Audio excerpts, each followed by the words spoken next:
자, 수업 시작하겠습니다. 안녕하십니까. 자, 처음 뵙는 분도 여럿 있고 이제 얼굴도 낯익은 분도 여럿 있는데요. 일단 뭐 일순환 진행하게 된 오지현 선생이고, 여러분들 이제 진행 방법이요. 일단 그 이 요약서 이걸 가지고 먼저 좀 오늘 나갈 진도를 미리 좀 할 거예요. 그래서 사실 이제 요거 가지고 얇은 것 같지만 이게 형소까지 같이 다 들어가 있거든요. 그래서 여러분들이요, 요것만 달달 외우시면 사실상 답안 이제 뭐랄까요, 쓸 수 있는 내용들이 다 확보가 됩니다. 다만 이제 여기에다가 우리가 추가해야 될 것이 이제 최신 판례 같은 거 이제 추가돼서 이제 나올 만한 것들은 제가 또 정리해서 나중에 또 드릴 겁니다. 그래서 그리고 또 이제 다음 순환에서 이제 문제 만들고 그럴 때 그런 걸 반영해서 좀 최판 넣은 문제를 또 만들어 드릴 겁니다. 그래서 여러분 우선 가장 기본이 되는 그런 내용들이니까 이걸 갖고 다니시면서 뭐 자다가는 못 외우겠구나. 자다가는 못 외우겠는데 일단 이것도 같이 있어야 됩니다. 그래서 요거를 뭐 시시때때로 계속 보십시오. 여러분들이 시험 전날에 볼 수 있는 거를 갖고 있어야 되는데 이제 그걸 안 갖고 있으면 어떻게 돼요? 계속 불안해. 그리고 기본서 보고 있고 그러면 시간 내에 다 못 봐요. 그래서 여러분들 부탁드리니까 계속 갖고 다니시고, 이건 이제 원래 변호사 시험 때문에 시작을 했었던 건데 이제 제가 법원행시 그쪽이랑 같이 대비해서 했었고 이제 우리 쪽도 같이 들어갈 겁니다. 그리고 좀 더 이제 형소 같은 경우에는 우리가 좀 세부적인 게 있어서 제가 판례로 좀 대체를 좀 할 겁니다. 추가해서. 근데 뭐 웬만한 건 거의 들어가 있었고, 네. 어쨌든 먼저 이걸 진행하고 그 다음에 이제 우리 형사 획정에 있는 사례로 이렇게 들어가게 될 거예요. 그래서 아마 2번 반복이 될 겁니다. 그 내용들이. 그래서 여러분들이 어쨌든 제가 추구하는 것은 판례를 정확하게 답안에 쓰는 거, 그게 이제 최선이니까 그걸 좀 잘 따라와 주길 바라겠고, 그리고 내일부터는 바로 이제 전날 봤던 그 내용에서 사례 바로 시험 하나씩 볼 거예요. 그래서 여러분 좀 오셔가지고 보시면은 제가 쉬는 시간 같은 때에서 코멘트를 좀 해드릴 겁니다. 일일이 답안 봐서 코멘트를 해드릴 거고, 그리고 웬만하면 이제 외워서 오면 좋겠지만 처음부터 다 외워서 오는 사람은 별로 없겠죠. 그래서 좀 이제 뭐 잘 모르겠으면 책 대놓고 보지는 말고 이제 살짝 보면서 이렇게 좀 써서 해보시길 바라겠습니다. 그리고 여러분 이제 답안 역시 이제 제가 수없이 많이 봐왔기 때문에 여러분 스스로 잘 썼다 생각하지만 아닌 경우가 많거든요. 그래서 아마 좀 뭐랄까 지적도 좀 당하고 그럴 건데 좋은 마음으로 받아들이시고 제가 바꿔달라고 하는 거 좀 잘 바꿔주시기를 바라겠습니다. 자, 그래서 오늘 바로 이제 진도 나가도록 할 건데요. 우리 일단 그 앞에 한번 펴보십시오. 형사다 관련해서인데 책을 안 갖고, 예, 천천히 갔다 오십시오. 예. 자, 그래서 우리 이제 맨 처음에 이제 앞 동네에서 우리 총론 부분이 우리가 그렇게 잘 나오는 편은 아니에요. 그런데 이제 어쩔 수 없이 총론에서도 알아야 될 내용들, 부분 쟁점으로 들어올 쟁점들이 있어가지고 좀 살펴보도록 하겠습니다. 자, 우리 그 4페이지 펴보시면, 4페이지 보시면 이제 하여튼 여기 있는 거는 사례로 나올 수 있는 거, 그리고 나왔던 거를 다 이제 정리한 거니까 이해를 하시고, 판례 변경에도 소급표 금지 원칙이 적용되는지 이런 내용인데, 우리가 이제 죄형 법정주의 원래 객관식 시험에서는 진짜 여기가 계륵이에요, 계륵. 근데 우리는 안 보니까 다행인데, 그나마 우리 시험에서 나올 만한 게 이제 판례 변경에도 소급표 금지 원칙이 이제 적용되느냐 얘기인데, 판례에 있는 것처럼 써 있죠.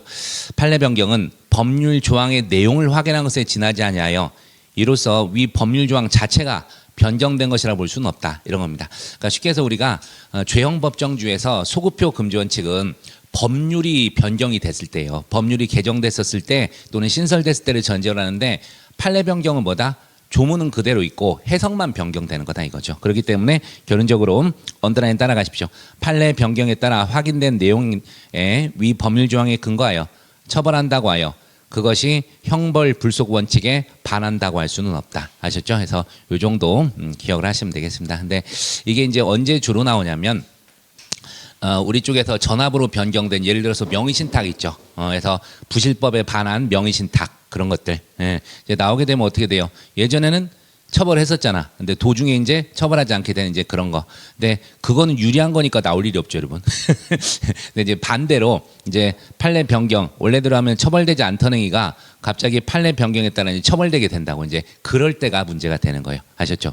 그럴 때 이걸 써주시면 되겠습니다. 그래서 유리하게 변경된 거는 말 안 해요. 불리하게 갑자기 뭐 신설돼서 뭘 이제 갑자기 예전에 처벌하지 않던 행위를 처벌하는 그런 경우를 전제로 합니다. 근데 이게 잘 나오는 편은 아닌데 그래도 혹시 해서 우리가 안 하고 갈 수는 없어서 잠깐 말씀드린 거예요. 자, 그 다음에 진짜로 이제 우리가 공부해야 될 내용이 범죄론입니다. 최근에 여러분들 그 4번부터 잠깐 봐봐요. 4번부터 보시면 자기 부자기 구별 네모 4번 5페이지에 4번부터 보실 건데 요새 이 동네가 좀 핫합니다. 각 직렬에서 판례들이 이제 몇 개 있는데 우리가 이게 진정 부자기범인지 부진정 부자기범인지 이제 그거보다도 어떤 행위 자체가 우리 보람병원 사건처럼 하나 행위가 자기적 요소와 부자기적 요소를 같이 갖고 있는 경우 있죠. 이런 경우에 이걸 어떻게 해야 되느냐 해서 최근에 좀 논란이 되는 게 통비법, 통신비밀보호법에서 이제 통화를 하다가 자동 녹음을 하고 있었어요. 자동 녹음을 하고 있다가 도중에 어떻게 해요? 이제 끊어야 되는데 들어가십시오 하고 기다리는 중에 저쪽에 또 다른 사람이 찾아와서 둘이 대화하는 걸 녹음을 한 거예요. 그랬을 때 이게 자기냐 부자기냐 그렇죠? 이제 계속해서 녹음을 하고 있다는 자기적 요소 그리고 여기서 남의 대화를 들으면 안 되니까 끊어야 되는데 그걸 하지 않은 부자기적 요소 이런 것들이 이제 좀 문제가 돼요. 그래서 이제 그 저기 변시나 다른 쪽에서 누가 거기 논문 쓰셨나 봐. 우리 객관식 문제에서도 여기저기서 그 문제가 나와요.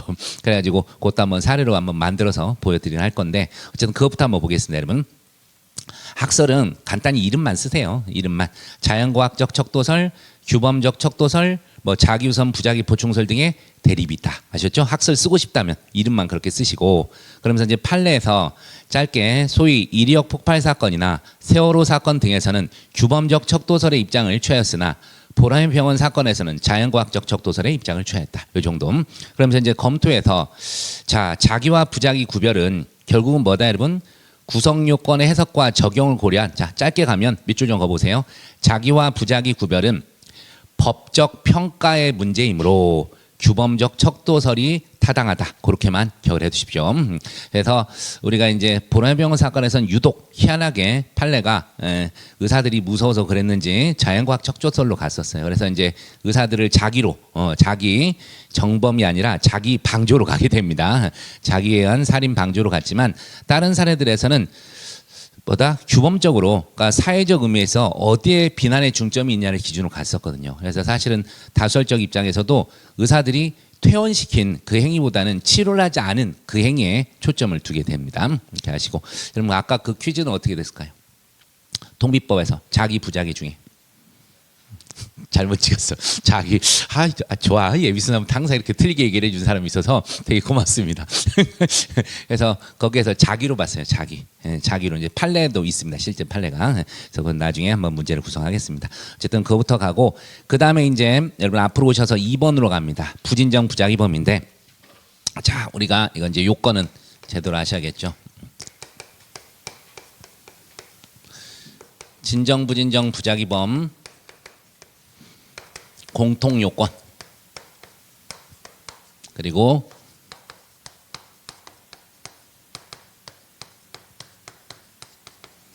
부진정 부자기범 특유 요건 이렇게 되어 있습니다.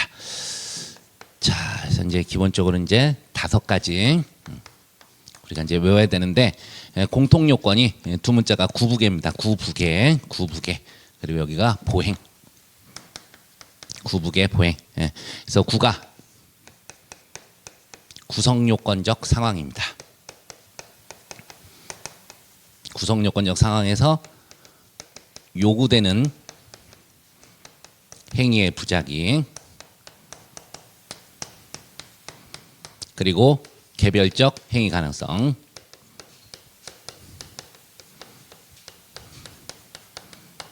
이렇게 됩니다. 그래서 구북에 그리고 이제 보행이 이제 보증인 지위 그다음 행위 정형의 동가치성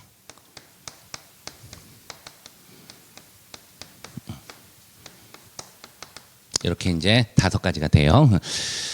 자, 그래서 이제 진정 부진정 공통 요건부터 보면 이제 구성 요건적 상황에서 그러니까 이제 우리 뭐 조카 저수지 사건 뭐 그런 걸 예를 들면 조카가 어떻게 되죠? 막 저수지에 빠져서 허우적거리고 있죠. 그런 상황에서 요구되는 행위가 뭐예요? 구조를 해야 되죠. 근데 그런 구조를 하지 않으면 부자기가 있었죠. 그죠? 그리고 그 당시에 개별적 행위 가능성이 있었어야 돼. 그러니까 만약에 삼촌이 자기도 어렸을 때 물에 빠진 기억이 있어서 트라우마가 있어. 절대 구할 수가 없는 그런 경우가 아니라면 개별적 행위 가능성이 있는 거예요. 이제 이런 게 있고. 자, 그 다음에 이제 보증인치 이게 이제 가장 중요하다 그랬죠. 항상 얘는 따로 목차를 빼서 쓰시는 게 좋아요. 그래서 이제 보증인치 발생과 관련해서 이제 우리가 법률계약 조리 선행이 그건 쭉 하나 쓰시는 거고, 그 다음에 이제 이 사안에서는 이제 뭐다 아까 조카 저수 사건 같은 경우는 뭐죠, 여러분? 위법한 선행이 거기에서 이제 보증인치가 발생하게 됩니다. 그리고 또 우리 어떤 사례가 있었다? 그 주점 사례에서 이제 3일 밤낮 술 먹었는데 히터 하나 안 틀어주고 그래서 저체온증으로 사망했던 사건에서는 우리 판례가 어디에서 뽑아냈어요? 부수적 주의무, 민법상 계약에서 이제 부수적 주의무에서 거기에서 보증인치를 끄집어내게 됩니다. 계약에서 그런 것들 기억하시고, 그다음에 행위정의 동가치성은 아마 우리 시험 쪽에서 나오기는 좀 힘들지 않을까 싶은데 타 증결에서도 행위정의 동가치성 쓰는 일은 별로 없어요. 근데 굳이 쓴다면 이 행위정의 동가치성은 이 순수한 결과범에서는 논의가 안 됩니다. 그러니까 이제 구성요건 자체가 어떤 행위 태양을 유하지 않는 것과 살인죄 같은 경우에 어떻게 죽였는지는 묻지 않잖아요. 그냥 사람을 살해한 자 처벌한다만 돼 있죠. 그런 경우에는 이런 걸 논의를 안 해요. 논의를 안 하고 다만 이제 좀 어려운 말로 행태 의존적 결과범이 있어요. 행태 의존적 결과범이 있는데 여기서는 적용이 되는데, 자 우리가 예를 들면 업무방해 같은 경우는 행위 태양 자체가 뭐죠? 허위사실 유포, 위계 또는 위력 그런 걸 유하죠. 또 사기죄에서도 뭘 유하죠? 사람을 기망하여 그렇게 요구하잖아요. 그래서 구성요건 자체에서 일정한 행위 태양을 요구하는 거 있죠. 그런 걸 행태의존적 결과범이라 부릅니다. 이제 그런 경우에는 논의가 돼야 돼. 그런데 맨날 우리 나오는 게 살인 그쪽이 나오기 때문에 이거 쓰는 일이 별로 없어요. 근데 만약에 사기가 나오게 되면 그걸 평가를 해줘야 돼요. 그래서 어떤 거래 관계에서 그러니까 맨날 나오는 게 신의칙상 고지무죠. 거래 목적 달성에 지장이 있는 사안에 대해서 신의칙상 고지무가 발생하잖아요. 그랬는데 그런 걸 고지하지 않냐고 바로 계약을 체결한 것이 바로 기망으로 평가된다. 그런 말을 한번 언급을 해줘야 됩니다. 사기죄 같은 경우. 그리고 이거를 쓴다면 그 우리 그 공사 자재 그냥 치우지 않았던 사건 있잖아요. 공사 자재. 그래서 자꾸 이제 대금을 늦게 주고 그러니까 아예 공사 자재를 치우지 않고 방치해버린 그 사건에서 부작위한 위력 업무방해가 문제됐었는데 그때도 이게 사실은 문제입니다. 거기선 이게 문제였어요. 딱 유일하게. 그래서 치우지 않은 이 행위가 위력과 동일하게 평가돼야 되는데 그렇게 평가 안 된 거예요. 여러분 위력이 뭐죠? 위력. 사람의 의사를 제압하기에 족한 세력이에요. 그런 것도 나중에 다 외우셔야 되는데 그게 단순히 공사 자재를 치우지 않은 것이 사람의 의사를 제압하기에 족한 세력으로 평가할 수는 없는 거예요. 이제 그런 거를 써주시면 되는 겁니다. 근데 이게 우리 쪽에서 이제 어렵게 나오면 그런 걸 쓰겠지만 주로 사람 죽는 거 나와서 크게 많이 쓰진 않는다는 거 얘기해 드립니다. 일단 때 되면 거기서 또 말씀드리겠습니다. 자, 그래서 한번 보겠습니다. 그래서 2번에서 구국의 보행 쭉 썼죠. 그래서 분정 부작위범의 객관적 요건으로 구성요건적 상황의 존재, 요구된 행위의 부작위, 개별적 행위 가능성, 그리고 부진정 부작위범의 특유 요건으로 보증인 지위와 행위 정형의 동일성이 요구된다. 그리고 이제 고의도 한 번씩 이제 언급을 하는데 이제 미필적 고의로 족하다는 건데, 그러면 제가 고의는 언제 주로 쓴다 그랬다? 아무 때나 쓰는 게 아니라 문제에서 뭐뭐 해도 어쩔 수 없다 이런 표현 나오잖아요. 그럼 어쩔 수 없이 미필적 고의 쓴다고 하셨어요. 그래서 미필적 고의 이제 결과 발생을 용인하는 내심의 의사 이제 그런 건데 어쨌든 간단히라도 언급을 꼭 해주시기를 바랍니다. 자, 그런 내용이고, 그런 다음에 이제 우리 부진정 결과적 가중범에서 또 중앙 나오게 되는 게 우리 고의범죄 죄수 판단 나오게 되죠. 중앙 결과 고의범의 죄수 판단인데, 자 우리 뭐 부진정 결과적 가중범이 뭔가는 기본적으로 좀 아시겠죠? 아실 건데 근데 얘가 왜 여기에 미리 들어와 있지? 아 이게 살에서 연결되고 그렇구나. 이건 나중에 여러분 저기 죄수 부진정 결과적 가중범 할 때 다시 한번 하겠습니다. 이제 여기에 흐름이 왜 이렇게 돼 있냐면 케이스에서 한번 쭉 나온 것들 순서로 쓰다 보니까 이렇게 된 건데, 이거는 결과적 가중범 때 그때 다시 한번 언급을 할게요. 궁금하세요? 좀만 참으세요. 자, 그리고 그 다음에 이제 5번이 또 쟁점이죠. 5번. 부작위범에서 정범과 공범의 구별인데, 이 사례는 뭐냐면 자 일정한 자기범이 있습니다. 그러니까 예를 들어서 그거예요. 갑이 경비원인데 을이라는 애가 몰래 밤에 도둑질하러 온 거예요. 창고에. 그래서 갑이 딱 이놈을 잡으러 갔어요. 갔다가 봤더니 아는 애야. 그래서 그냥 냅뒀어요. 아셨죠? 이랬을 때 경비원의 죄책, 부작위로 가담했는데 적극적 자기범이 있는데 부작위로 가담했을 때 그러한 부작위범에게 정범을 인정할지 종범을 인정할지 그게 문제가 되는 거예요. 아셨어요? 그래서 이제 다시 한번 얘기하면 적극적 자기범이 있을 때 이를 방지할 보증인 지위 있는 자가 부작위로 가담했을 때 이때 정범이냐 종범이냐, 그죠? 판례와 다수는 결론부터 얘기하면 종범으로 갑니다. 종범으로. 그때 이제 얘기하는 게 행위지배 여부, 행위지배. 여러분들 그 보십시다. 거기 보시면 이제 5번에서 이게 전제 조건이 그거예요. 적극적 자기범이 있을 때 이제 부작위로 가담한 자 정범이냐 공범이냐 이 얘기입니다. 그래서 학설에서 뭐 이렇게 막 써 있는데 우리 학설 괴롭죠. 그냥 간단하게 여러분들 이제 얘기는 할게요. 얘기는 하시면 이제 1번이 우리 다수설이자 판례 입장이기도 합니다. 그래서 고의의 자기범이 현실적으로 범행을 지배하고 있기 때문에 부작위범에게는 행위 지배가 결여되어 종범이 성립한다. 요 동거는 좀 기억해 두십시오. 그리고 이제 2번은 이게 이제 우리 보증인 지위에서 학설인데 이제 보호 의무를 근거로 할 때는 정범이고 안전 의무를 근거로 할 때는 종범이래요. 와닿지도 않죠. 우리 공부 안 했거든. 그리고 이제 3번에서 원칙적으로 정범이지만 이제 불법 영득의사나 목적이 필요한 범죄, 신분범, 자수범 같이 특별한 행위방가치적 요소를 요구하는 범죄에서만 종범이 된다. 어불성설 이거 외우려고 하지 마세요. 그러니까 그래서 그냥 간단히 하시려면 그냥 학설 간의 대립은 있으나 그 정도로 하십시오. 정범, 공범, 뭐 종범설, 정범설, 견해 대립은 있으나 그 정도로 그냥 끝내세요. 정범설, 종범설, 견해 대립은 있으나 판례 그냥 가서 보세요. 판례 보시면 은행 지점장 사건 이게 이제 어떤 사건이었어요? 밑에 부하 직원들이 열심히 업무상 배임을 하는 걸 알면서 그냥 방치했던 사건. 그리고 또 백화점 직원 사건은 뭐예요? 백화점의 각 매장에서 쉽게 해서 상표법 위반, 짝퉁 그거를 판매하고 있는 것을 알면서도 단속해야 할 의무 있는 자가 그냥 방치한 그런 경우 등이었어요.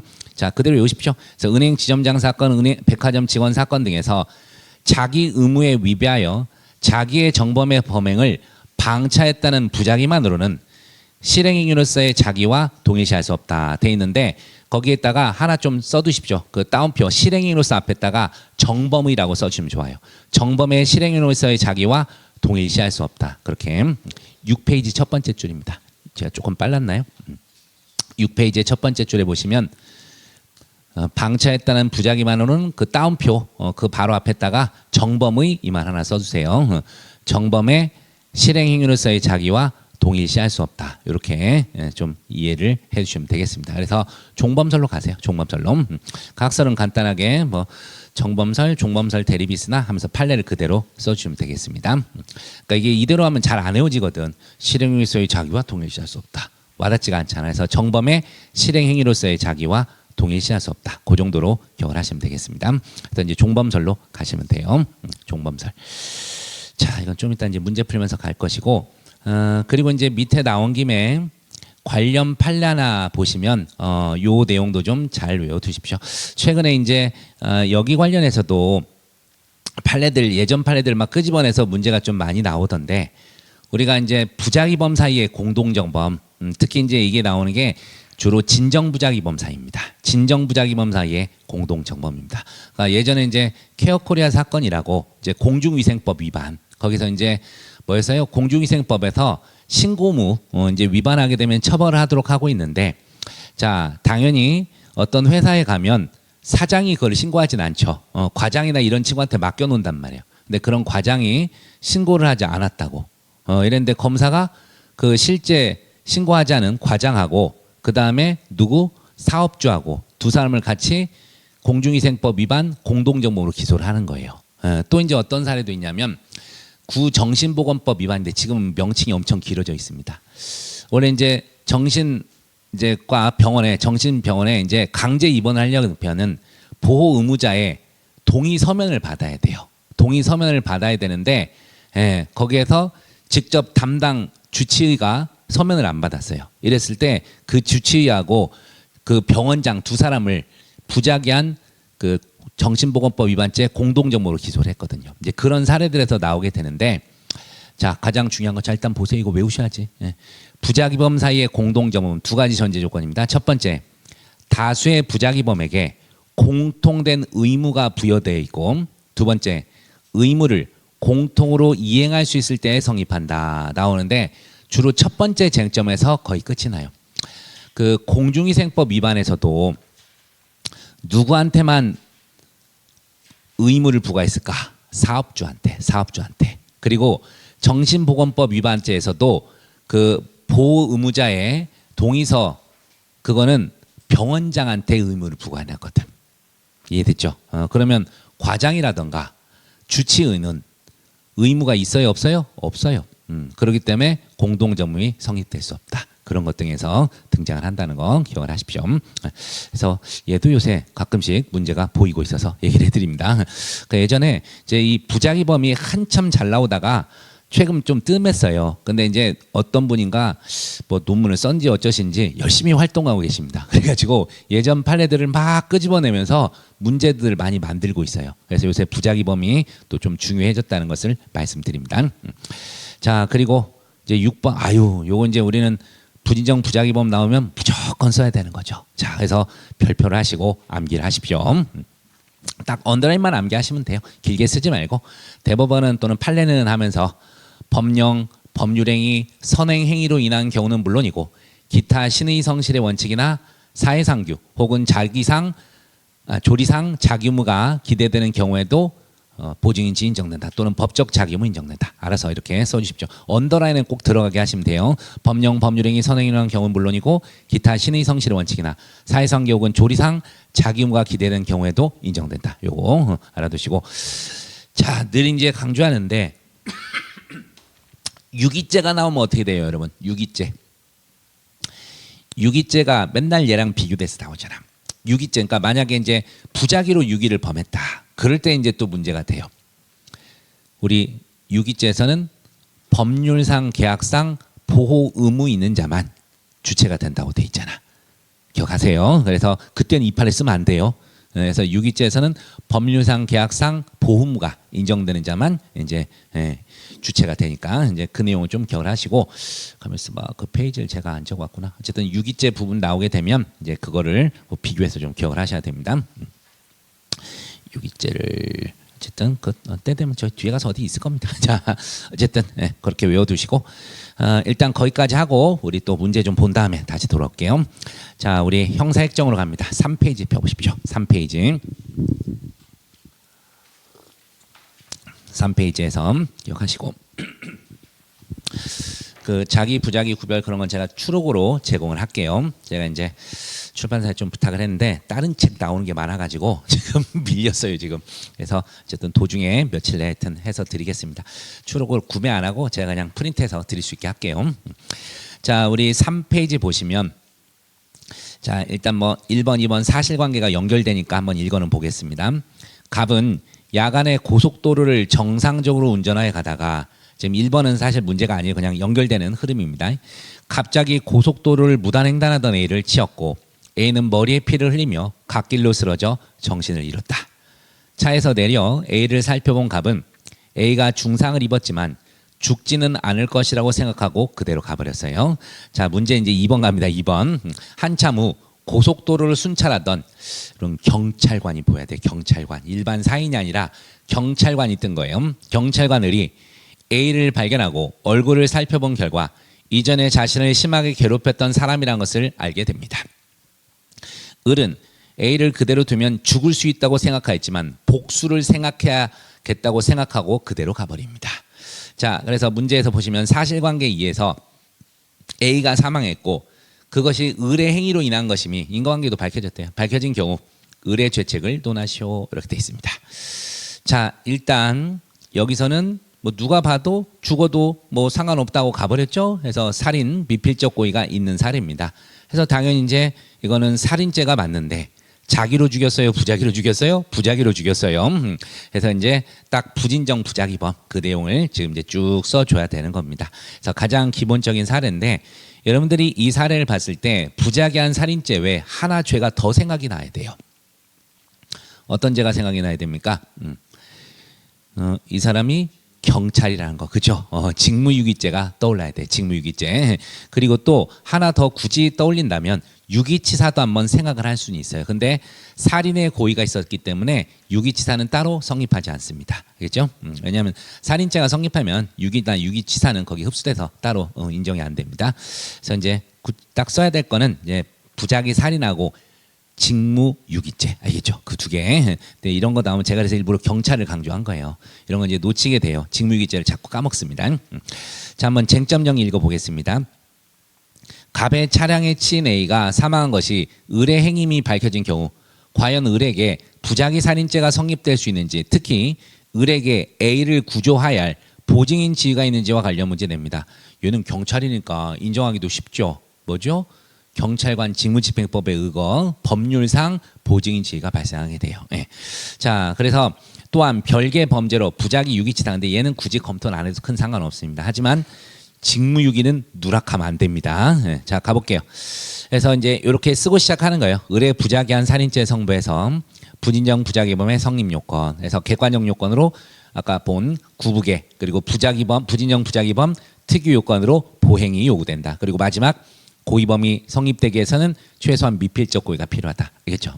형사다에 있는 거 그대로 여기 연결되어 있는 겁니다. 자, 이제 썼으면 사안포섭을 해야죠. 경찰관 을은 A를 그대로 방치하면 죽을 수 있다고 생각했음에도 항상 고의를 먼저 좀 써주세요. 이렇게 복수를 해야겠다 생각하고 그대로 가버린 점에서 살인죄 미필적 고의를 인정함에 문제가 없고, 자, 그 다음 이제부터 갑니다.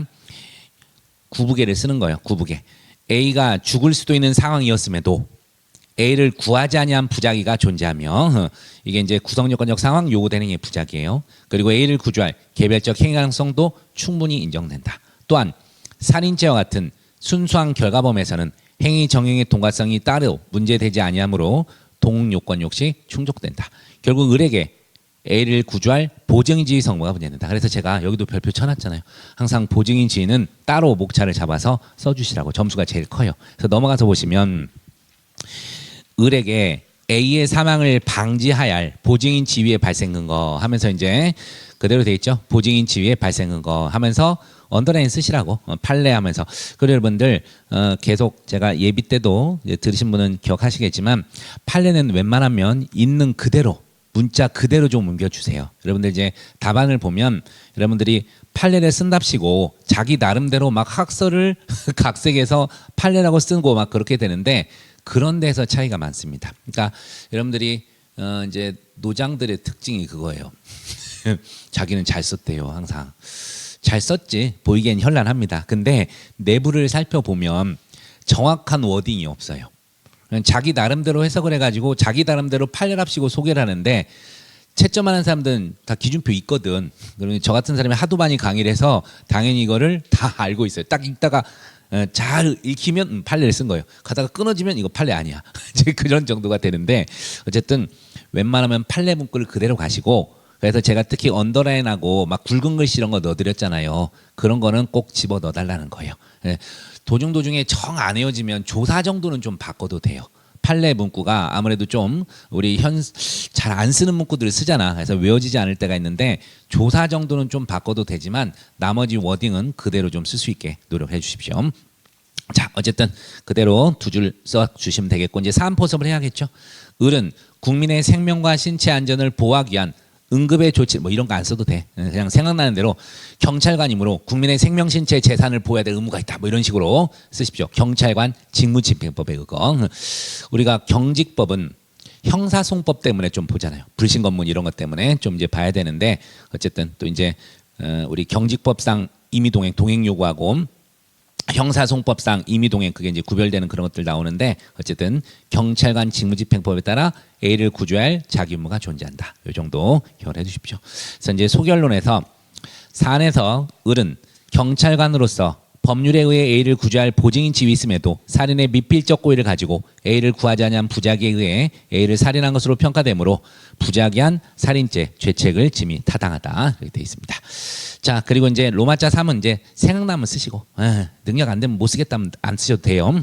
유기죄는 살인죄에 대해 보충관계 있어요. 그래서 살인의 고의로 유기하면 살인죄만 성립하므로 유기치사는 따로 성립하지 않는다. 이런 겁니다. 이제 이걸 왜 넣어놨냐면 가끔 여러분 죽지는 않을 것이라 생각하고 갈 때가 있어요. 사안을 좀 바꿔가지고 죽지는 않을 것이라 생각하고 갔는데 어이없이 죽은 거예요. 이제 이런 경우에는 부작위 살인이 되면 안 돼요. 그때 써야 될 게 이제 유기치사가 돼요. 지금 같은 경우에. 그러면서 그때는 이제 유기죄 보호문은 법률상 계약상 보험에 제한된다. 이렇게 이제 가셔야 돼요. 근데 사안에서는 상관없죠. 어차피 경찰관 직무집행 법률에서 되기 때문에 얘는 될 수도 있는 거예요. 근데 이 사례에서는 살인이 됐기 때문에 유기치사는 따로 검토 안 해도 돼요. 그거를 연습을 시킨 겁니다. 그다음에 직무유기 짧게 썼죠. 을은 경찰관으로서 국민의 생명, 신체, 위해가 발생하지 않도록 직무를 수행할 의무가 있는 자임에도 A를 구조할 직무를 행하지 아니하였으므로 본죄가 성립한다. 됐습니다. 자, 그래서 이제 결론이죠. 부작위한 살인과 직무유기 문제가 되는데 솔직히 여기는 판례가 없어서 이게 사실은 실경으로 갈려지도 있는데 우선 그냥 하나의 부작위로 했기 때문에 그냥 상경 처리를 했습니다. 그 정도 보시면 되겠습니다. 자, 그 다음에 조금 이제 어려운 내용이긴 한데 봅시다. 부작위한 정범과 종범의 구별, 그리고 이제 구성요건적 착오도 좀 포함이 되는데 참고로 우리는 착오를 매우 좋아하지는 않습니다. 근데 이제 행여나 착오가 살짝 들어가면 이제 언급은 해야 되기 때문에 넣어놓긴 해놨는데 사실 착오는 그냥 간단히 밑에서 한 번만 얘기할게요. 자, 관련 사례를 한번 보겠습니다. 문제 한번 읽어볼게요. 갑의 장인 F는 완치가 불가능한 말기암 환자로서 대학병원 암센터에서 하루하루 고통스럽게 입원 치료를 받고 있었다. F는 갑에게, 사위한테 얘기하는 거죠. 자네의 처와 잘 상의하여 이제 그만 나를 편하게 보내주게 라고 수차례 애원을 합니다. 여러분 이게 무슨 사례가 되는 거죠? 여러분 존속이더라도 촉탁 승낙 사례에서는 구분이 안 됩니다. 똑같아요. 일반인과 존속이 똑같이 갑니다. 그래서 여기서는 촉탁 사례죄가 되는 거죠. 정확히는 촉탁 사례. 근데 이제 헷갈리면 촉탁 승낙이라고 쓰세요. 촉탁점 승낙 이렇게 쓰셔도 됩니다. 원래 촉탁 사례가 이제 먼저 스스로 죽여달라고 부탁을 하는 거죠. 그래서 제가 이제 일부러 영어로 그렇게 얘기했잖아요. Please kill me, please kill me. 그게 촉탁 살인이고 승낙 살인은 Can I kill you? 이거예요. 정범이 먼저 물어보는 거죠. 죽여도 되겠습니까? 여기서는 죽여도 되겠습니까? 아니잖아요. 죽여줘잖아. 그러니까 촉탁살인이에요. 그러니까 여기서는 처음부터 구성요건 자체가 촉탁살인으로 시작이 되는 겁니다. 존속 아니에요. 존속이더라도 촉탁승낙 사례에서는 그냥 일반으로 똑같이 간다는 거. 자, 그래서 갑은 아내 을에게 그 사실을 털어놓았고 사정의 자초징용을 들은 을은 아무런 대답을 하지 않았다. 그러던 어느 날 갑은 을에게 오늘 당신 아버지를 보내드리려고 하니 함께 가서 아버지 손이라도 잡아보라고 합니다. 남편을 따라 나선 을은 F를 문병하고 입원실을 먼저 나왔으며 갑은 F의 산소호흡기 코드를 뽑는다는 것이 잘못하여 옆 병상의 환자 X의 산소호흡기 코드를 뽑게 되었고 그로 인해 어이없게도 X가 사망에 이르게 되었다. 네, 이게 이제 구체적 사실의 착오 중에 방법의 착오에 해당하게 되는데 우리 직렬 쪽에서는 착오를 좋아하지 않기 때문에 이건 생략하고 그냥 제가 풀게요. 그렇죠? 이게 되게 복잡하게 들어가요. 왜냐하면 촉탁승낙 살인의 고의로 보통 살인은 실현한 꼴이 돼가지고 착오 유형 자체도 좀 헷갈림 나는데 우리 쪽에서는 그거 신경 쓰지 마시고 그냥 갑이 장인 F를 이제 죽였고 처 을은 그 사실을 알면서 그냥 방치한 걸로 그렇게 해서 풀어보도록 하겠습니다. 자, 쟁점 정의 볼게요, 여러분. 갑의 죄책 관련 이제 장인 F의 촉탁을 받아 촉탁 살인의 고의로 X를 사망케 하는 게 그렇게만 기억하십시오. 착오는 넘어가시고 그 다음에 이제 두 번째 단락에서 을의 죄책 관련 갑이 자신의 아버지 촉탁을 받아 살해할 것을 알면서도 이를 방치했죠. 여기에 대해서 아까 제가 설명했잖아. 적극적 자기범은 남편 갑이죠. 근데 이 행위를 방지할 보증인 지위에 있는 을이 지금 여기에 부작위로 가담한 거예요. 이랬을 때 이게 부작위한 정범인지 부작위한 방조인지 문제가 됩니다. 아까 살펴봤지만 우리 판례는 방조범설로 갑니다. 방조범설로 이제 그쪽으로 갑니다. 그래서 일단 갑의 죄책에서 이제 살인죄 구성요건 확정부터 이제 가는 거예요. 그러니까 이렇게 촉탁, 승낙, 살인 이런 게 나왔을 때 이제 존속 사례가 아니고 이쪽으로 간다는 걸 보여주는 거예요. 보시면 갑은 F에 대해 경한 범죄인 촉탁 살인의 고의를 가지고 실행에 나아갔다. 이제 그렇게만 기억하십시오. 나머지 착오는 우리 여기 어려우니까 넘어가시고 촉탁 살인의 고의로 나갔다는 거 그거를 기억합니다. 착오는 일단 넘길게요. 넘어가시고 그래서 결론적으로 이제 여기서는 그냥 촉탁 살인이 되는 걸로만 가겠습니다. 여기는 일단 착오가 너무 복잡하니까 넘어가시고 그다음에 이제 주거 침입 같은 것도 한번 써주시면 좋아요. 예전에는 여러분 이 전압 판례 2022년 뭐 2021년 막 이 동네 쭉 바뀌게 되는데 그 전에만 하더라도 범죄 목적으로 타인의 주거 등에 들어가면 무조건 주거 침입이었어요. 근데 지금은 그게 바뀝니다. 이 주거주의 의사가 아니라 출입 방법 자체가 객관적 외형적으로 볼 때 주거주의 평온을 깨트리냐 이거를 기준으로 가게 됩니다. 아셨죠? 그래서 이런 걸 한번 언급을 해주시면 좋아요. 그래서 보세요. 종래 판례는 범죄 목적으로 주거 등에 들어간 경우 바로 주거 침입죄를 인정하였으나 최근 전압 판결을 통해 침입이란 자 앞으로 주거 침입 나오면 무조건 쓰는 판례니까 외우세요. 이 두 줄. 자 침입이란 주거의 사실상 평온 상태를 해치는 행위태양으로 주거에 들어가는 것을 의미하고 침입에 해당한지는 출입 당시 객관적 외형적으로 드러난 행위태양을 기준으로 판단함이 원칙이다. 아셨죠? 그래서 이제는 범죄 목적으로 들어갔더라도 평온하게 일반적 출입 방법으로 들어갔다면 더 이상 주거 침입 안 되게 되는 거예요. 그래서 입장을 변경했다. 그래서 이러한 판례에 따르면 가입의 F를 살해하기 위해 입원실에 들어간 행위태양이 사실상 주거의 평온 상태를 해치는 것으로 볼 수는 없기 때문에 주거 침입 죄책은 부담하지 않는다. 됐죠? 그래서 이런 것도 한번 언급을 해서 기억을 해두시기 바랍니다. 이런 게 이제 가점 요인이에요. 근데 여러분 가점에 너무 목숨 걸지 마세요. 그래서 왜냐하면 우리라는 게 시간이라는 게 있어요. 그래서 이제 빨리 쓰는 사람은 그리고 진짜 빨리 쓰고 글씨 잘 쓰는 사람은 이제 시험에 적합성을 해서 태어난 사람인데 제가 그게 안 돼서 마지막까지 고생한 사람인데 글씨 못 쓰잖아. 그나마 칠판 글씨는 엄청 좋은 거예요, 여러분. 그래서 저도 글씨 때문에 스트레스 너무 많이 받아서 옛날 사시도 제가 이제 2차를 6번 봤었는데 항상 마지막에 결론을 못 써요. 시간이 안 돼서. 그러니까 아무리 뭘 알아봐야 의미가 없어요. 그래서 이제 짧게 쓰는 걸 이제 주안을 두는데 사람이 또 마음에 욕심이 생깁니다. 시험장 가면. 그래가지고 그거를 자제해야 돼. 자제해야 돼서요. 항상 자기 스스로의 능력을 파악을 해야 됩니다. 그러기 위해서는 어떻게 해야 돼요? 그래서 계속 써봐야 돼요. 써보면 많이 늘기는 해요. 근데 한계라는 게 있어. 자기의 리미트가 있기 때문에 그거를 먼저 잡을 줄 알아야 돼요. 그래서 내가 어디까지 쓰겠다. 그래서 평상시에 쟁점이 있을 때도 내가 이거 나오면 뭐 학설을 쓰게 우리 학설 안 좋아하긴 하지만 나는 능력되면 학설 요거까지는 쓰겠다. 이런 걸 연습을 해놔야 돼요. 아니면 정 안 되면 그냥 판례만 쓰겠다는 마음으로 또 판례도 최대 어디까지만 쓰겠다는 걸 연습을 해놔야 돼요. 그러니까 시험장 가서 어떻게 해보겠다 그런 마음 갖지 마시고 미리 이거 나오면 이렇게 쓰겠다 이거를 해놔야 돼. 그래서 고스란히 박아줘야 돼요. 시험장 가서 생각하고 있으면 늦어요. 그렇기 때문에 항상 그걸 좀 해주시고 물론 빨리 쓰는 사람들은 그런 걱정 안 해도 돼. 많이 쓰세요. 많이 쓰시고 하십시오. 근데 이제 금방 얘기한 대로 이런 가점 요인에 대해서 빨리 못 쓰는 사람들은 욕심 버리시라고. 요거 쓰지 말고 되는 거 쓰세요. 되는 거. 자, 그래서 이제 어쨌든 소결론에서 여기서는 이제 촉탁살인죄만 된다. 그렇게만 기억하시면 되겠고 지금 이제 을땜에 본 거예요. 을땜에. 자, 이제 보겠습니다. 부작위한 살인. 먼저 여러분 이 정범인지 종범인지 구별하기 전에 부작위한 살인죄 성부부터 먼저 써야 돼요. 아셨죠? 그래서 부작위 살인이 되는지도 간략히 언급을 하셔야 됩니다. 그래서 1번 봐봐요. 부작위 살인죄 성부에서 부작위 살인죄 성임 여부 그대로 돼 있습니다. 넘어갈게요. 여기는 사안포서만 하겠습니다. 7번에서 또 너무 길게 써놨어. 짧게 그냥 을은 F의 직계 비속입니다. 그래서 민법에 따르면 조문 안 써도 돼요. 민법에 따라 부양무가 존재 법률상 보증인지 인정입니다. 미리 끄집어냈습니다. 여기는 주 쟁점이 보증인지 그런 게 아니라 정범인지 종범인지이기 때문에 짧게 쓴 거예요, 여러분. 그리고 갑의 행위를 제재하지 않으면 F가 사망할 수 있는 상황에서 갑의 행위를 제재함으로써 F 사망을 충분히 방지할 수 있었음에도 아무런 조치를 취하지 않으면 부작위에 이르렀다. 또한 고의도 있는 거예요. 갑으로부터 자취종 얘기를 들었잖아요. 근데 뒤에 뭐 길게 썼는데 짧게 쓰셔도 돼. 자취종을 듣고도 한 줄 밑에 방치한 바 촉탁살인을 적극적 의욕하지는 않았더라도 용인하는 내심의 살인장할 수 있어. 미필적 고의도 인정된다. 됐습니까? 이 정도.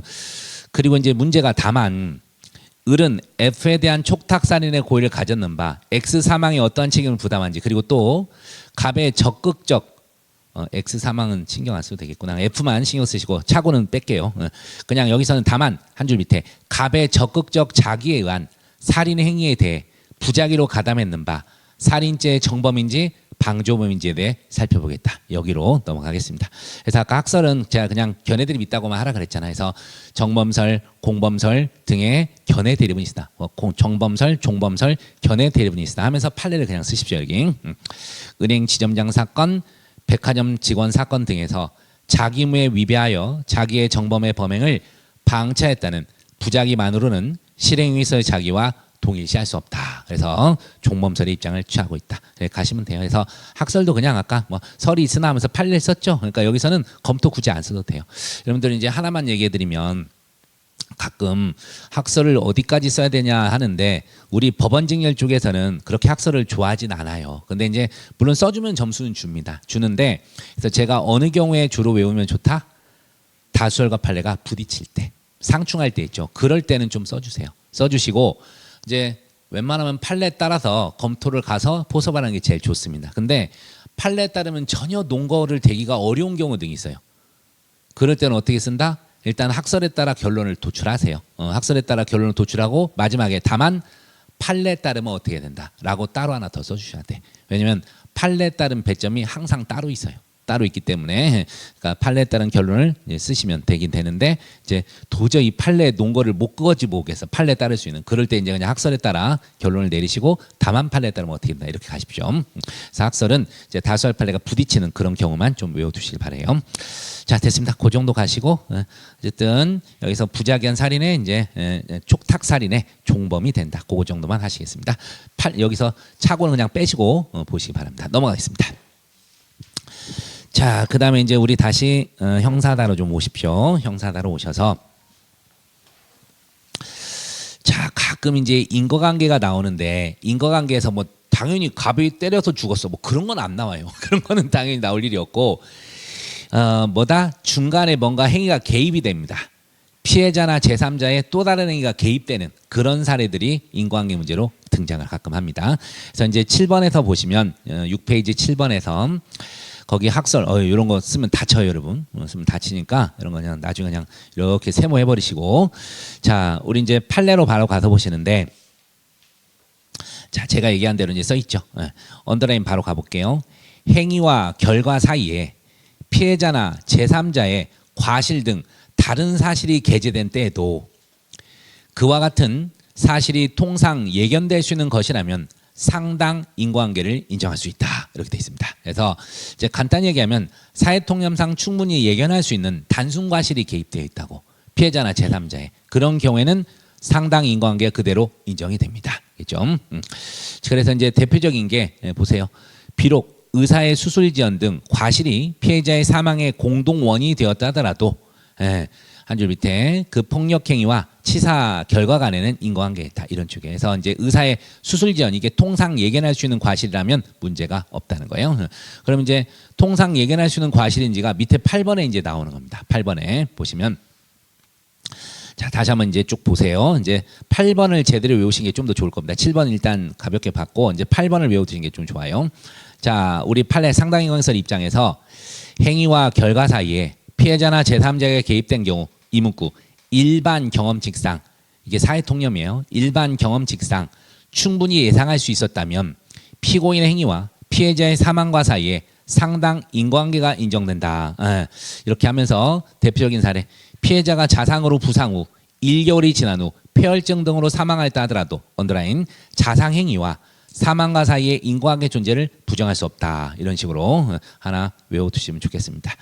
그런데 자 뭐가 개입됐을 때 9번 보시면 피해자의 지병하고 특이 체질 둘로 나눠집니다. 여러분 지병 뭐 심장질환이라든가 고혈압 이런 거는요 피해자가 이런 심장질환 고혈압에 있는 것을 가해자가 충분히 알고 있었다고 봐요. 참고로 우리 판례의 상당 인과관계설은 절충적 상당 인과관계설이에요. 절충적 상당 인과관계설인데 절충적이란 건 뭐냐면 일반인이 알고 있었던 사정 플러스 행위자가 인식한 사정까지 이걸 기초로 판단해요. 그러면서 특히 판례는 이 행위자가 피해자와 매우 친한 자를 전제로 해요. 매우 친한 사람을 전제로 하기 때문에 평상시 지병 고혈압 이런 거는 다 알고 있었다고 봅니다. 근데 밑에 있는 2번처럼 특이 체질은 아무리 친해도 몰라요. 자기도 모르는데 두개골이 얇았다라던가 그런 걸 어떻게 할 수가 있겠습니까? 그렇죠? 그래서 이제 특이 체질 얘기가 나오게 되면 인과관계를 깨트리시길 바랍니다. 자, 그래서 이제 지병 봐봐요. 지병 관련해서 대표적으로 판례는 피해자를 2회 걸쳐 두 손으로 힘껏 밀어 땅바닥에 넘어뜨리는 폭행을 가함으로써 쇼크성 심장마비 사망케 한 경우 비록 피해자에게 그 당시 심장질환에 지병이 있었고 항상 해설이 아니라 문구에 지병 이런 말이 나오면 인과관계 인정하시면 돼요. 지병이 있었고 음주로 만취된 상태였으며 그것이 피해자의 사망에 영향을 주었어도 피고인의 폭행과 피해자 사망 간에는 인과관계가 있다. 됐죠. 그런데 예상을 뒤엎고 이제 특이 체질 보세요. 두개골 대신에 이건 이제 다른 뇌실질내 혈종 이런 건데 보시면 급성 뇌출혈에 이르기 쉬운 체질이었다는 피해자의 어깨 쭉지를 잡고 조금 걸어가다 놓아준 데 불과한 정도 폭행으로 피해자가 그냥 사망으로 하시면 돼요. 피해자가 혈종이니까 사망이 아니라 상해였었구나. 피해자가 상해를 입을 것이라 예견할 수는 없다. 그렇게 하십시오. 우리가 이거 안 외워져요. 뇌실질내 혈종 저도 못 외워집니다. 그래서 그냥 어깨 쭉지를 잡고 조금 걸어가다 놓아준 데 불과한데도 상해를 입은 거에 대해 예견할 수 없었다. 뭐 때문에 여러분? 급성 뇌출혈에 이르기 쉬운 체질 이런 거 또는 뭐 두개골이 얇았다 아니면 문제 자체에서 특이 체질이라고 써줘요. 특이 체질로 인해 그런 말 나오면 이제 이렇게 언급을 좀 흉내내서 쓰시면 되겠습니다. 됐죠? 자, 그리고 이제 아까 얘기했던 미필적 고의 여기 나와 있죠. 범죄 사실의 발생 가능성에 대한 인식이 있으면 물론 나아가 범죄 사실이 발생할 위험을 용인하는 내심의 의사. 근데 짧게 가면 결과 발생을 용인하는 내심의 의사 그렇게 짧게 하셔도 돼요. 결과 발생을 용인하는 내심의 의사. 하여튼 용인이라는 말은 꼭 쓰셔야 돼요. 결과 발생을 용인하는 내심의 의사. 요 문구는 꼭 기억을 해주시기 바랍니다. FM들 하면 이게 좋아요. 범죄 사실이 발생할 위험을 용인하는 내심의 의사. 네, 짧게 그냥 결과 발생을 용인하는 내심의 의사. 그 말이라도 꼭 써주십시오. 미필적고 언제 쓴다고? 뭐뭐해도 어쩔 수 없다. 그렇게 쓸 때 어쩔 수 없이 쓴다 그래서요. 이렇게 알아두시고 자 이제 아까 차고 나왔었는데 우리 쪽 그냥 넘어갈게요 여러분. 차고는 안 날 거예요. 안 나올 거라서 제가 기본 강의 때는 그래도 살짝 언급은 해드렸는데 우리 쪽 차고 나오면 출제자가 차고를 일으킨 거라고 생각을 하시면 됩니다. 한 번도 안 나왔어요. 10몇 년 동안 가시고 개괄적 고의는 하나 알아두십시오. 개괄적 고의. 자, 이 개괄적 고의는 뭐냐면 여러분 아까 가해자의 행위와 결과 발생 사이에 피해자나 제3자가 행위가 개입된 거 있었죠. 그건 이제 상당 인과관계 문제인데 개괄적은 행위가 하나 더 개입돼 있어요. 누구 행위가? 가해자 행위가 하나 더 개입되는 거예요. 쉽게 해서 가해자의 행위와 결과 발생 사이에 가해자의 또 다른 중간 행위가 개입된 거예요. 그게 개괄적 고의, 또 개괄적 과실입니다. 우리가 개괄적 고의 사례는 뭐다? 살인의 고의를 가지고 쳤어요. 근데 죽은 줄 알고 두 번째이 증거 인멸 등의 의사로 파묻었어요. 근데 두 번째이로 죽은 거야. 이게 개괄적 고의입니다. 그런데 개괄적 과실은 뭐죠? 개괄적 과실. 그 유명한 낙산 비추텔 사건이잖아. 거기서 뭐였다? 상해 고의로 쳤는데 죽은 줄 알고 자살을 위장하기 위해서 13m 베란다 밑으로 던졌던 사건. 자, 거기서도 두 번째 가해자의 또 다른 행위가 개입됐죠. 그게 이제 개괄적이에요. 거기도. 그래서 개괄적이라는 것은 뭐 개괄적 고의는 우리 미필적 고의처럼 그런 고의가 아니라 일정한 사례군을 의미하는 거예요. 가해자의 또 다른 행위로 인해 결과가 발생한 그런 경우를 얘기합니다. 그래서 살인의 고의가 처음부터 있으면 개괄적 고의. 처음에는 상해의 고의였지만 결국 사망의 결과를 발생시켰으면 개괄적 과실. 그렇게 가는 거예요. 자, 일단 개괄적 고의는 여기서 이제 논의한 것이고 개괄적 과실은 나중에 저기 결과적 가중범 때 한번 언급이 될 겁니다. 자, 일단 보겠습니다. 개괄적 고의. 의의 있는데 여러분 의의는 외우지 마세요. 그냥 마음속에만 갖고 계십시오. 그래서 특수한 고의 형태를 말하는 것이 아니라 행위자가 첫 번째 행위에 의해 이미 결과가 발생했다고 믿었으나 실제로는 두 번째 행위에 의해 결과가 야기된 사례군을 지칭하는 개념이다. 그래서 예를 들면 갑이 살인의 고의로 을의 머리를 돌로 내리쳐 을이 실신하자 갑은 을이 사망한 것으로 오인하고 증거인멸의 의사로 웅덩이에 매장하였는데 실제로는 을이 매장을 당하여 질식사한 경우에 한 개의 고의 기수범인지 아니면 제1행위에 한 살인미수와 제2행위에 한 과실치사의 실체적 경합범인지가 문제가 되는 겁니다. 그래서 학설은 사실은 이게 개미인계 객사라고 무려 6개나 있어요. 근데 요새는요 거의 통합이 돼서 앞에 한 3개 정도를 씁니다. 앞에 3개 정도를 쓰는데 개괄적 고의설, 미수와 가실의 경합법설, 인과관계 착오 특수형설 이 3가지 정도만 언급을 해주십시오. 거의 요새는 정립이 됐더라고. 그리고 이것들을 좀 언급은 하셔야 됩니다. 왜냐하면 개괄적 고의설은 판례가 전 과정을 개괄적으로 보면 용어말 때문에 좀 써줘야 되고, 미수와 가실의 경합범설은 유일하게 살인미수와 과실치사의 실치적 경험을 인정하기 때문에 써줘야 되고요. 그 다음에 마지막 3번째는 우리 학설의 다수설적 입장이에요. 솔직히 판례는 어떤 입장이 정확하지가 않습니다. 그냥 판례 문구에 전 과정을 개괄적으로 보면 그런 문구가 들어있을 뿐이에요. 그래서 3가지 견해 정도 쓰시면 좋겠고, 학설은 이름만 일단 쓰세요. 개괄적 고의설, 미수와 가실의 경합범설, 인과관계 착오 특수형설의 대립이 있고 하면서 판례 보시면, 판례는 그대로 요새 여러분 2줄입니다. 앞에서부터 전 과정을 개괄적으로 보면 피해자의 사례라는 처음에 예견된 사실이 결국은 실현된 것으로서 피고인들은 살인죄 죄책을 면할 수 없다. 이렇게 기억을 하십시오. 그러면서 이제 검토해서 보세요. 검토해서 자, 이러한 유형의 착오는 구조적으로 인과관계 착오와 유사하다. 이렇게 하세요. 학설의 다설대로. 그래서 인과관계 착오의 특수 유형설에 따라 판단한 것이 타당하다. 그렇게 기억하시고, 여러분 해결 방법도 쉽습니다. 자, 이게 이제 인과관계 착오 특수 유형설인데 보시죠, 여러분. 본 견해에 따르면 행위자가 인식한 인과과정과 현실적으로 진행된 인과과정 간의 차이가 일반적 생활 경험상 예견할 수 있는 범위 안에 있는 경우는 비본질적 착오가 되는데, 이러한 경우 발생 결과에 대한 고의기수범이 성립한다. 이렇게 돼 있죠. 네, 여러분 뒤에 셋째 줄부터 쭉 읽는데 무슨 소리가 이해가 돼요? 잘 모르시겠죠. 네. 참고로 여러분 간단히만 설명을 할게요. 그 인과관계 착오라는 것은 예를 들어서 이런 거예요. 갑이 A를 심장을, 얘가 특등 사격수거든, 저격수인데 쉽게 해서 심장을 맞춰 죽이려고 그랬는데 빗나가서 머리에 맞아 죽었어요. 이거 과실범으로 갈 거예요? 말이 안 되죠. 그렇죠? 또 교각 사례도 있어요. 교각 사례. 쉽게 해서 교각에서 밀어가지고 강물에 빠뜨려 죽이려고 그랬어. 근데 얘가 떨어지면서 심장마비로 죽거나 다른데 뭐 바위나 교각에 부딪혀서 뇌진탕으로 죽었어요. 이걸 과실치사로 처리할 거예요? 이것도 말이 안 되죠. 이런 게 비본질적 착오예요. 그래서 항상 발생 결과 기수 인정합니다. 그렇죠? 그래서 그냥 간단하게 언급해 드릴게요. 그러면 여기 이제 어떻게 쓸 거냐? 인과관계 착오 특수형설에 따라 판단해서 타당. 사안은 하면서 그냥 밑에도 2번째 줄 비본질적 착오에 해당하는 바 고의 기수범 성립에 영향 없다. 그렇게 그냥 가시면 돼요. 그렇죠? 그래서 본질적 착오 없어요. 걱정 안 하셔도 돼. 그래서 학계에서는 인과관계 착오 무용론도 있어요. 그런 거 왜 주장하냐?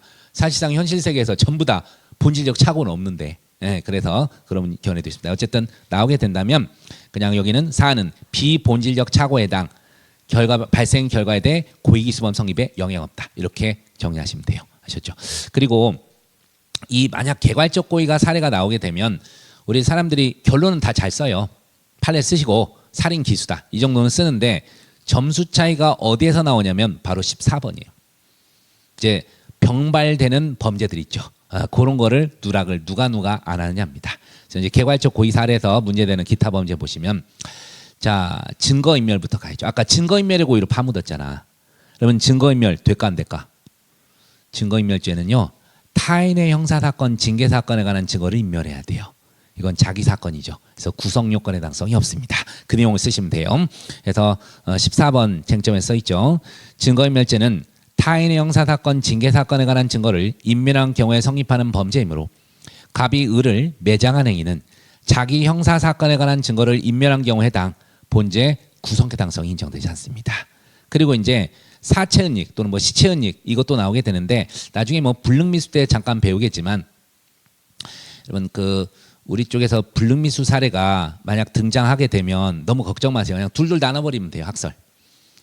다른 직렬에서도 나오게 되면 한 90% 이상은요, 학설 4개 중에 둘둘이 나눠집니다. 앞에 구객관설하고 구체적 위험설에 따르면 위험성이 인정되지만 뒤에 추상적 위험설하고 주관설에 따르면 위험성이 없어요.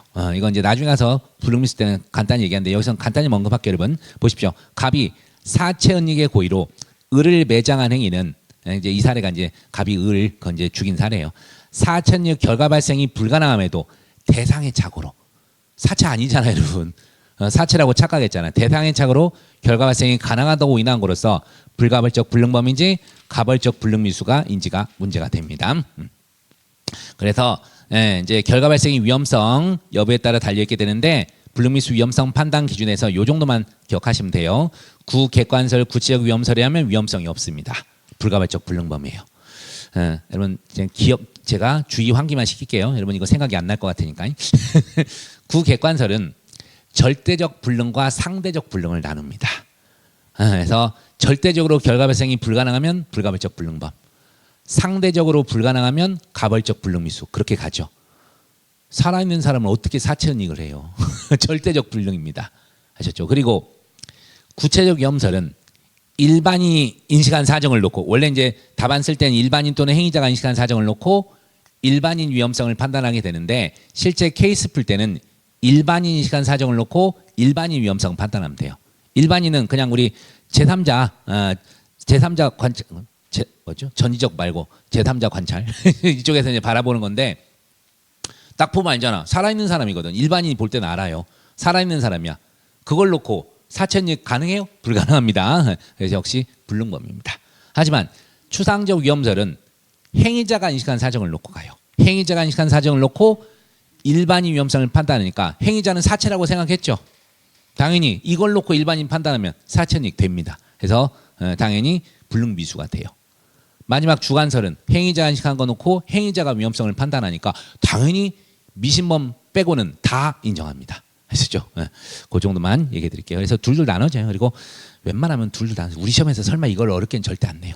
만약 나온다면 이거를 언급을 해주시기 바랍니다. 됐습니다. 자, 됐고 한번 우리 문제를 한번 가보겠습니다. 8페이지를 볼게요. 8페이지. 8페이지 보시면 이제 인과관계와 결과 기속 나오게 되는데, 자, 이게 이제 연결되는 문제입니다.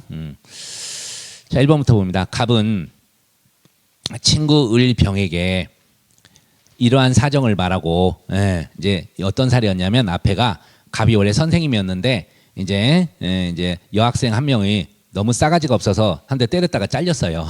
이제 그런 상황입니다. 앞에 사례는. 자, 갑은 친구 을병에게 이러한 사정을 말하고, 시가 이제 그 피해 여학생의 아버지였어요. 시만 나대지 않아서도 일이 이렇게 되지는 않았을 것이다 라고 을분을 토로한 후 을과 병에게 학교 앞에서 귀금속 판매점을 운영하고 있는 씨를 찾아가 며칠간 입원해야 할 정도로 혼내주었으면 좋겠다라고 부탁합니다. 여러분 이 정도 되면 뭐에 대한 교사입니까? 며칠간 입원할 정도로 혼내줬으면 좋겠다. 상해 고의로 보시면 돼요. 상해를 교상으로 보시면 됩니다.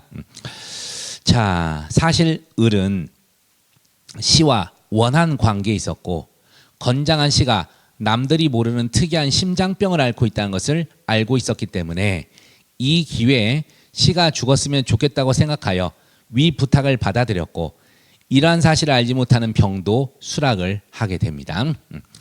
자, 일단 심장병 있죠. 이런 건 지병이라고 기억하시면 돼요. 자, 그래서 이제 고의를 한번 판단하면 을은 아예 살인의 고의가 있었어요. 처음부터. 그죠? 그래서 이 기회에 죽었으면 좋겠다. 그리고 이와 달리 병은 그냥 모르고 상해 정도로 이제 고의를 갖고 있었다. 이거를 먼저 파악을 하셔야 돼요. 자, 이제 2번 갑니다. 범행 당일 오후경 을은 귀금속 판매점 밖에서 망을 보고 병은 안으로 들어가서 씨를 향해 주먹을 휘두르는 순간 심장이 약한 씨가 느닷없이 쓰러지게 됩니다. 예상하지 못한 일에 당황한 병은 씨가 사망한 것으로 생각합니다. 근데 이제 3번 계속 볼게요. 밖으로 뛰어나온 병이 을에게 큰일 났다 도망가자라고 말하면서 급히 현장을 떠나자 확인을 위해 판매점 안으로 들어간 을이 기절하여 축 늘어져 있는 씨를 보고 사망한 것으로 오인 사체 은닉의 목적으로 씨를 인근 야산에 매장했다. 그런데 씨는 부검 결과 매장으로 인한 지식사로 판명되었다. 됐죠? 그래서 여기서 이제 을의 재책이 이제 개괄적 고의 사례가 이제 사실은 되는 것이고, 그 다음에 지금 병의 재책만 우선 여기서 물어보고 있습니다. 을의 재책은 바로 뒤에 좀 몇 페이지 뒤에서 있으니까 좀 이따 볼게요. 자, 뭐뭐 써야 되겠어요? 병의 재책은. 병은 일단 상해 고의였어요. 상해 고의. 상해 고의인데 여기서 지금 기절해 버렸죠. 피해자가 기절했잖아. 이때 이제 기절이 상해에 당하는지 이걸 한번 검토를 하셔야 되죠. 우리가 상해는 생리적 기능의 훼손인데 그냥 이렇게 외부적 상처도 없이 기절했었을 때 이게 상해당한지 판례를 하나 외우고 계셔야 돼요. 그래서 그거 이제 좀 이따 소개해드리겠고, 이제 오랜 시간 동안 뭐 폭행과 협박을 이지 못해서 기절하였다가 범인들이 불러온 구급차에서의 정신을 차리게 되었다면 이제 그 판례를 외워두셔야 됩니다. 자, 근데 이제 문제가 결국은 이제 사망까지 했죠. 근데 여러분 딱 봐도 이 피해자 C가 사망한 것은 병한테 귀속시키면 될까 안 될까? 안 될 것 같죠. 그리고 상해 고의밖에 없었고 이런 심장병 이런 걸로 해서 죽을 거라고 예견도 할 수가 없었어요. 그러니까 상해 치사까지도 얘한테는 책임을 안 묻는 게 맞습니다. 아셨죠? 그래서 이제 그런 걸 가셔야 되는데 대신에 기절을 한 것이 이 심장병이 영향이 있었잖아요. 이게 이제 아까 봤던 거야. 그래서 피해자의 어떤 지병 같은 게 개입이 됐을 때 인과관계 어떻게 되는지 당연히 있다고 봐야겠죠. 이제 하나씩 가야 돼. 이런 게 이제 어떻게 뭐부터 써야 될지를 차분히 가야 되는데 사실 이 문제가 좀 어려운 문제예요. 자, 한번 가보겠습니다. 로마자 1 C에게 주먹을 휘둘러 기절시키는 이가 상해죄 당한지부터 일단 검토를 할 거예요. 그래서 문제점에서 상해죄는 상해 고의로 사람을 가격, 생리적 기능을 훼손시킴으로 성립하는 범죄이다. 여러분 상해죄 나올 때 좀 요렇게 좀 쓰세요. 상해 쓸 때 여러분이 대부분 뭐라고 하냐면 사람에게 상해를 가하며 성립한 범죄다. 그럼 절도는 사람의 절도함을 성립한 범죄다. 똑같은 얘기잖아. 그죠? 그래서 상해죄 같은 게 구성요건 쓰기가 참 애매해요. 그래서 이렇게 좀 외우시라고. 상해 고의로 사람을 가격하여 생리적 기능을 훼손시키며 성립한 범죄다. 그럼 폭행죄 나오면 뭐 쓸래요? 폭행죄. 우리 폭행죄 폭행 협의의 폭행이에요. 사람의 신체에 대한 유형력 행사 이런 말 이제 써줘야겠죠. 자, 어쨌든 범죄이다. 사안에서 병이 C를 찾아가 며칠간 입원해야 할 정도로 혼내달라는 갑의 부탁을 받고 C에게 주먹을 휘둘러는 바 이는 상해 고의를 가지고 나간 것으로 평가할 수 있다. 문제는 C가 외부적 상처도 없이 기절한 것이 생리적 기능 훼손에 해당하는지 이에 해당할 경우 C의 기절은 병이 주먹을 휘두른 것으로 인한 것뿐 아니라 C가 앓고 있는 특이한 심장병 때문이기도 한 바 병의 행위와 기절 사이의 인과관계를 인정할 수 있는지 됐죠? 이제 이런 내용입니다. 자, 이제 가봅니다. 자, 2번 의외로 잘 써먹게 됩니다. 이 판례 기절한 것이 생리적 기능 훼손에 해당하는지. 그래서 여기는 따옴표부터 좀 외우십시오. 제가 금방 쭉 떠들었던 내용이 다시 나옵니다. 오랜 시간 동안에 뭐 폭행 협박으로 하시든 협박 폭행을 하시든 이기지 못하고 실신하여 범인들이 불러온 구급차 안에서야 정신을 차리게 되었다면 외부적으로 어떤 상처가 발생하지 않았다더라도 생리적 기능에 훼손이 입어 신체에 대한 상해가 있었다 볼 것이다. 됐죠? 여러분들 그 기절이요 두 종류를 기억하세요. 이 사례처럼 피해자가 범인들이 불러온 구급차 안에서 정신을 차렸다는 것은 최소한 뭐 1, 20분 이상은 기절했다는 거죠. 이거는 상해가 맞아요. 이거는 생리적 기능 훼손이 맞지만 일시적 기절. 그러니까 우리가 지나가다가 뭐 볼 팡 맞아가지고 또는 벽에 부딪혀서 특히 이제 출입문인 줄 알고 유리 있잖아요. 저도 옛날 그런 기억이 있어요. 한참 담배 필 때 애 몰래 피러 가려고 짬 보이길래 팍 튀어나가다가 출입문인 줄 알고 알았는데 출입문이 아니야. 쾅 부딪히고 넘어갔거든. 진짜 주저앉아요. 별이 보이는데 쪽팔림에 일어나서 도망갔는데 어쨌든 이런 경우는 폭행에 해당합니다. 상해가 아니에요. 일시적 기절은 폭행에 해당할 뿐이지 상해에 해당하지 않습니다. 그거를 좀 기억하십시오. 그래서 이제 요것 때문에 이제 기절할 때 꼭 쓰시기 바랍니다. 자, 이제 사실관계 볼게요. 사안에서도 C의 기절은 병이 주먹을 휘두른 뒤부터 밖에서 을이 C를 야산으로 옮겨 매장할 때까지도 계속되었다. 그러니까 이런 문구를 쓰는 거죠. 그래서 한참 동안 지속된 것으로 보이므로 외부적 상처가 없더라도 상해 결과 발생했다. 자, 이제 중요한 거 드디어 이제 인과관계입니다. 휘둘렀는데 맞지도 않았잖아요. 심장병 때문에 지금 기절했잖아. 이제 그거를 언급을 하는 겁니다. 피해자 C의 심장병이 상해에 영향을 준 경우에도 인과 관계가 인정되는지. 자, 그래서 이제 아까 외웠던 겁니다. 판례는 피해자를 2회에 걸쳐 두 손으로 힘껏 밀어 땅바닥에 넘어뜨리는 폭행을 감으로써 충격으로 쇼크성 심장마비 사망한 경우 비록 피해자에게 그 당시 심장질환의 지병이 있었고 음주 만취 상태였으며 그것이 피해자의 사망에 영향을 주었어도 피고인의 폭행과 피해자 사망 간의 인과관계가 있다고 판시했다. 근데 앞에 사실관계 쓰기 싫으면 그냥 간단하게 폭행 치사가 문제된 사안에서 그렇게 쓰셔도 돼요. 여러분 앞에 두 줄을 그냥 폭행치사가 문제된 사안에서 비록 피해자에게 그 당시 심장질환의 지병이 있었고 음주 만취 상태였으며 그것이 피해자의 사망에 영향을 주었어도 피고인의 폭행과 피해자 사망 간의 인과관계 있다고 판시하였다. 이렇게 정리하셔도 됩니다. 그러니까 여러분들이요, 사실관계는 조금 정립을 해도 돼요. 사실관계는 요약을 하거나 좀 이제 이렇게 뭐 생각나는 대로 이 사례 아니어도 돼. 다른 걸 써도 좋은데 이 언더라인에 있는 문구는 들어갈 수 있도록 답안에 그렇게 연습을 하시기 바랍니다. 자, 이러한 판례 태도에 따르면 병이 주먹을 휘두르는 행위만이 아니라 C의 심장병이 C의 기절에 영향을 주었더라도 병에게 상해죄 책임을 물음에 지장이 없다. 이렇게 갑니다. 근데 이제 날려야 될 게 있죠. 사망한 거. 이제 그거를 문제 삼아야 됩니다. C의 사망과 병의 상해 사이 인과관계가 인정되는지 여부, 그리고 공범 1인의 초과 실행, 이렇게 돼 있습니다. 자, 아까 이제 썼던 겁니다. 요 문구를 좀 외우십시오. 일반적으로 이제 우리가 인과관계가 문제되면 통상 이거 쓰는 거예요. 행위와 결과 사이에 피해자나 제3자에게 개입됐었을 때 요 판례. 일반 경험칙상 충분히 예상할 수 있었다면 피고인 행위와 피해자 사망과의 사이에 상당히 인과관계가 인정된다. 이렇게 일단 외우십시오. 사안에서는 여러분 상식적으로 기억해 보세요. 누구 때문에 죽었어요? 을 때문에 죽었어. 을이 살인의 고를 가지고 매장하는 바람에 죽은 거예요. 이게 일반 경험칙상 예상할 수 있는 사실이에요? 안 되죠. 그래서 이건 인과관계 없는 거예요.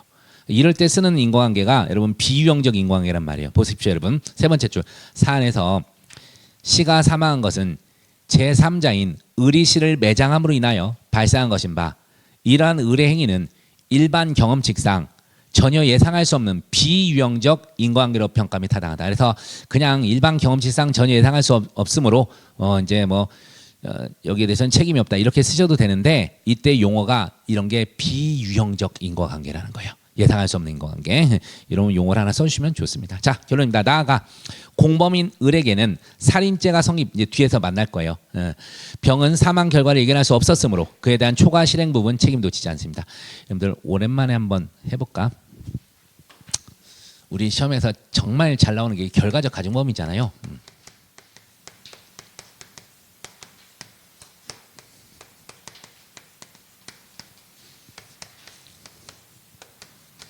자, 한번 언급해 봅시다. 첫 번째가 고의의 기본 범죄, 그 다음에 중한 결과 발생,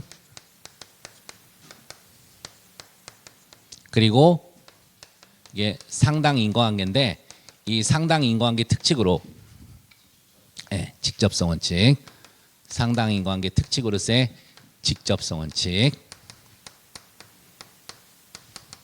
그리고 마지막 중한 결과에 대한 예견 가능성입니다. 예견 가능성. 그렇죠? 그러니까 지금 상해치사가 문제되잖아요. 그러니까 상해까지는 되는데 상해치사가 문제되는데 지금 하나씩 깼잖아. 이거 하나 깼잖아요. 상당 인과관계 없다고. 공범의 초과 실행 행위로 사망한 것이지 이 병이 책임질 일은 아니다 이거죠. 그리고 또 하나 더 예견 가능성도 없었다니까. 그래서 두 개를 지금 써준 거예요.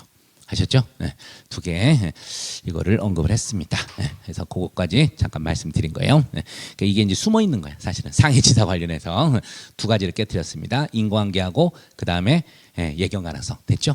두 개를 깨뜨렸다는 거 말씀드립니다. 그러니까 이거는 여러분 이 결과적 가지고 머릿속에 늘 갖고 계세요. 우리 진짜 잘 나오잖아. 폭행치사, 상해치사, 뭐 기타 등등 해서 뭐 특수공직방 치사상 뭐 이런 것들 되게 잘 나오기 때문에 요 내용들은 그냥 머릿속에 항상 갖고 계세요. 자, 그리고 이제 특별법을 썼는데 우리 시험은 특별법은 도메람 이렇게 잘 나오죠. 그러니까 여기서는 폭처법으로 가지 마시고 그냥 상해죄 공동정범 되는데 요건 여러분 신경 쓰지 마십시오. 여기서는 우리 안 써도 될 것 같고, 그다음에 주거침입도 언급은 잠깐 해도 돼요. 여기도 범죄 목적 들어갔잖아. 하지만 변경된 판례에 따르면 범죄적 출입했더라도 객관적 외형적 드러난 행위태양에 비춰 사실상 평온 상태가 침해되어야 주거침입이 되기 때문에 사안에서는 금은방 출입할 때 깨트린 태양으로 평가할 수 있다면 죄책을 부담하겠죠. 알겠죠? 근데 이제 여기서는 안 되는 쪽으로 가시는 게 좋아요. 여기서 그냥 일반론을 그냥 써놓은 거예요. 써놓은 겁니다. 그래서 이제 만약 주거침입 또 된다면 상해죄와 주거침입 실경이 되겠지만 안 된다면 그냥 상해죄까지만 죄책을 부담합니다. 그렇게 기억을 하시고, 그럼 이제 궁금하죠. 의례재책. 자, 어디로 넘어가느냐? 저기 17페이지로 가세요. 17페이지. 17페이지 나온 김에 먼저 보겠습니다. 아, 시간이 꽤 됐구나. 쉬었다 하겠습니다, 여러분.